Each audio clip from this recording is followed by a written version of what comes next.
વિરમગામ અને માંડલ તાલુકામાં પડેલા ભારે વરસાદની પરિસ્થિતિને લઈને જિલ્લા કલેક્ટરે વિરમગામ સેવા સદનમાં સમીક્ષા બેઠક યોજી હતી। આ મહત્વની બેઠકમાં સહાય કામગીરી, સફાઈ, ફોગિંગ તેમજ અન્ય જરૂરી વ્યવસ્થાઓ અંગે તમામ લાઇન વિભાગોના અધિકારીઓ સાથે વિગતવાર ચર્ચા કરવામાં આવી હતી અને હાલની પરિસ્થિતિનો તાગ મેળવવામાં આવ્યો હતો।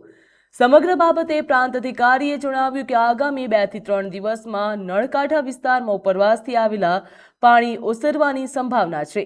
તો આગામી 31 જુલાઈથી વરસાદની આગાહીને ધ્યાનમાં રાખીને તમામ અધિકારીઓને સજ્જ અને સાવચેત રહી જરૂરી પૂર્વ તૈયારીઓ પૂર્ણ રાખવા સૂચના આપવામાં આવી।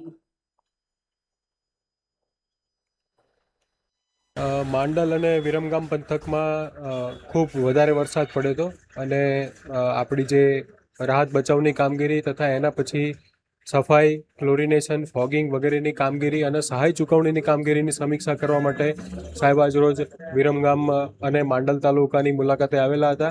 તેમને તમામ લાઇન ડિપાર્ટમેન્ટના અધિકારીઓ સાથે ચર્ચા કરી સ્થિતિનો તાગ મેળવ્યો અને ઝડપથી સર્વે પુરાવા કરાવી અને લોકોને જે પણ સહાય આપવા પાત્ર છે એ સહાય ખૂબ જ ઝડપથી ચૂકવાઈ જાય એ બાબતનું સૌને માર્ગદર્શન આપવામાં આવ્યું।